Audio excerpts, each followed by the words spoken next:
Hello and welcome to Think About It, where we have two primary goals. The first is to get you to think about it, and the second is to have you pass this video along to a whole bunch of people because I need some help figuring some things out. I don't know if you're familiar with the term cognitive dissonance, but it generally means you're told one thing and it doesn't make any sense.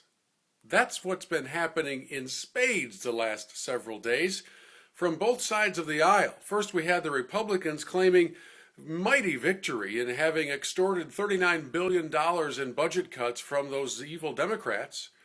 And then we have the president delivering a speech on fiscal responsibility. Neither of these things seem to make any sense to me. Take this plate of chocolate chip cookies, for instance, and yes, I would like to. Pull a single chocolate chip off of the plate, set it to the side, and then grab a big glass of milk, pull up a chair, sit down, and devour the entire plate of cookies. And when you do, you no longer have the right to tell your friends that you're on a diet because you didn't eat the one chip. Yet that's what Washington is telling us because they got $39 billion in cuts out of a budget of trillions and trillions. It was such a negligible amount that it makes as much difference as if, well, I got a haircut. And then, as a real treat, we got to listen to Barack Hussein Obama lecture us on fiscal responsibility.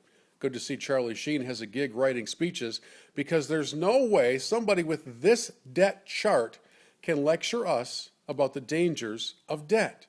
And yet that's exactly what's happening these days. It's like taking nutritional advice from Kirstie Alley. There's no credibility for this man to lecture us about fiscal responsibility. Listen, I have never claimed to be the sharpest knife in the drawer or the brightest bulb in the chandelier or whatever metaphor you might want to put on it. So if you or any of your friends could please help me understand how all of this is happening, I sure would appreciate it. When even the Wall Street Journal says the president's speech was dishonest even by modern political standards, that's saying a lot, my friends. Something is amiss. Now, if you'll excuse me, I need to go get a haircut. Think about it.